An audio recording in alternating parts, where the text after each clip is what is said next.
Today we're answering your questions. We're talking about body image, we're talking about cardio, and we're going to be talking about preventing injuries. So yeah, let's just get right into it. So the first question, got my laptop pulled here, is have you reached a place where you're comfortable with how your body looks? So I guess short answer is yes, but with something as complex as body image, long answer is that it is overall a journey, and I think I have generally reached a place where I'm happy with my body, and I think it's not because I specifically hit some arbitrary weight goal or muscle goal or anything like that. I think it is honestly a mindset shift of that I found a fitness journey that I'm happy with. So, when I first got into lifting weights, I was very body focused. I mean, the goal was literally, I think I had a weight goal I wanted to hit, a muscle goal. And when I got there, I'm not going to lie, like there was some general confidence of just being more muscular, being stronger. Um, I like, I felt a little bit better about how I looked.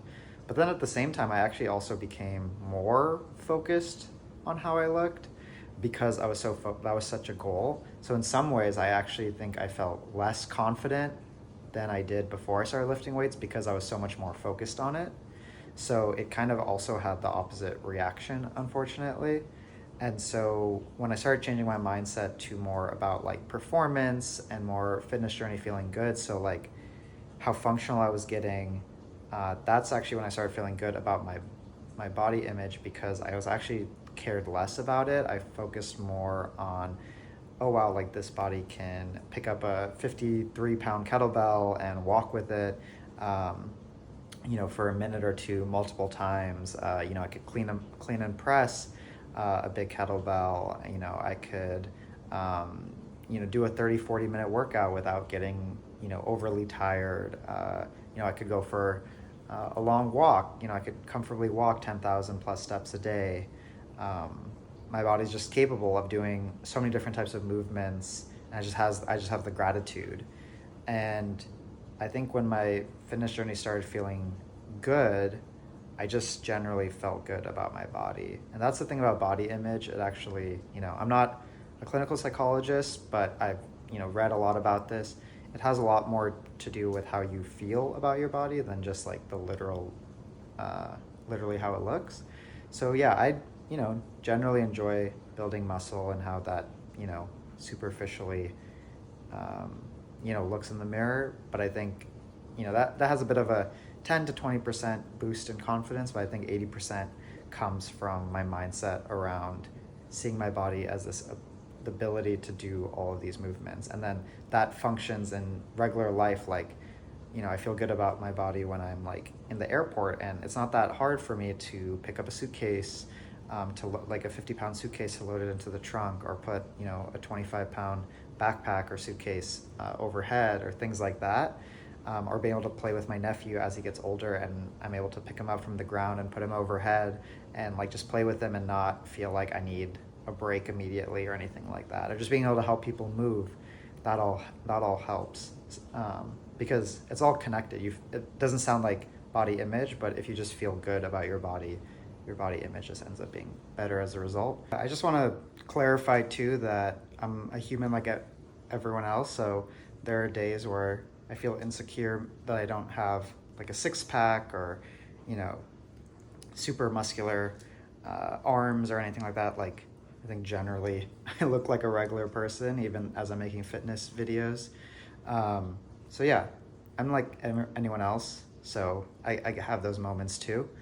But I think reminding myself that I feel good about my fitness journey just kind of recenters me, and that really helps me. Because yeah, something like as complex as body image really is a journey. I don't think you're ever in this perfect state, just like you're never perfectly happy or perfectly euphoric 100% of the time. I think it's kind of similar, but I think generally in a good place. So yeah, that's my long answer. Short answer is yes, but it's all about because I found a fitness journey that actually feels good. So that would be my answer to that question. The second question here is, let's see, is cardio necessary if your main goal is strength or aesthetics? Definitely yes. So, I mean, generally, regardless of what your main goal is, your side goal should always be health and some level of cardiovascular fitness. Literally, unless you're a professional bodybuilder, which if you are, this channel honestly won't be very helpful for you. It'll probably hurt your career because it's all about balance and sustainability.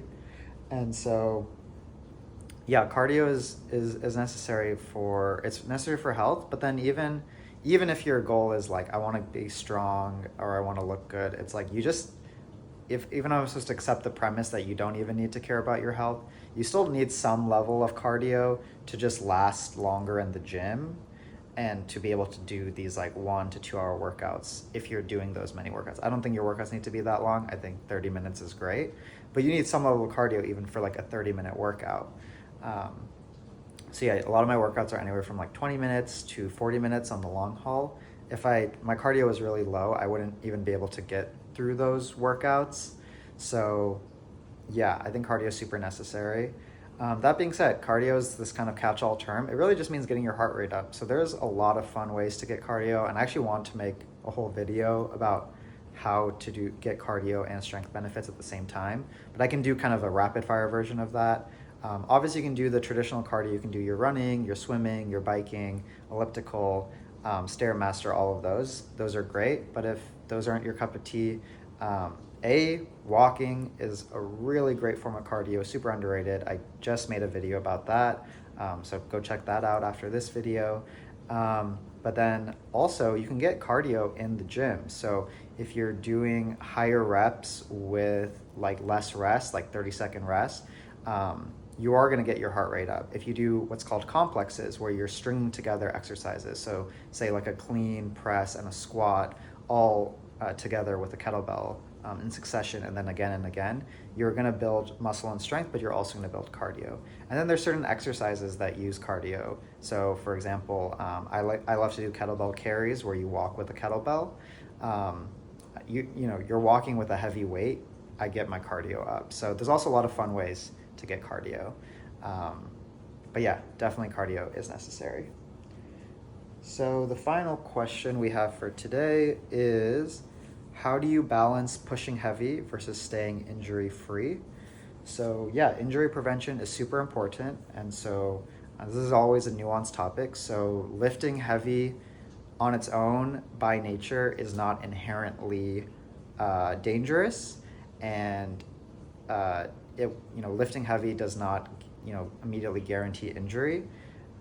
But at the same time, the other extreme is not true. Lifting heavy does, in my opinion, create a higher injury risk than lifting moderate or light. And, this is true at any age, but especially as you get older, especially over 30, the number one most important thing in the gym is like to not get hurt, even before any other goals. And so I try to lift moderate weights for the most part. And so what that means is like lifting a weight that when I pick it up, I'm like, ooh, that's a challenge. But I'm not scared to pick it up. And, I know that sounds a bit vague, but I think, there's also metrics like, you take your 1 rep max and you do 60 to 70%, but a lot of people, they don't even know their 1 rep max, and it can be a risk to just test that out. So I like to talk in more regular terms.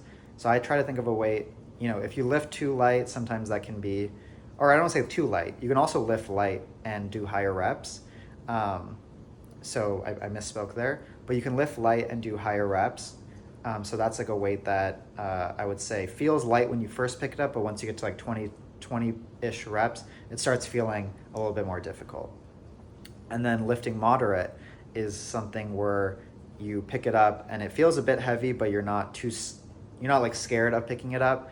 And once you do about like 6 to 10 reps of that, maybe 6 to 12, 13 reps of that, it starts feeling pretty difficult. And then there's lifting heavy, where it's like anywhere from even doing a single rep to 5 reps is very challenging. And so, yeah, that's just a little bit of like a background. And you know, all of those are useful, but I do have a video called You Don't Need to Lift Heavy. And essentially, I think as you get older, I like to bias people towards medium or light weights. I personally probably like the medium where it stays a little bit more fun but I think there's nothing wrong with lifting light. So to go back to the question, how do I balance it? I think I just bias towards moderate to light weights. But I do occasionally like to test my strength, but I think of it more as like an occasional thing. So as I'm going through my gym routine, I designate 1 or 2 weeks to like, oh, let me try to lift a bit heavier. And I don't do anything extreme. I might just bump it up a bit where I'm like, oh, this is definitely pushing myself. It's going to be intense on the body. But when you haven't lifted heavy in a while, but you've been lifting moderate, your body's a bit more fresh, you're able to handle it. After about 2 to 3 weeks of lifting heavy, that's when your joints can start to feel it, your soft tissue, all of that.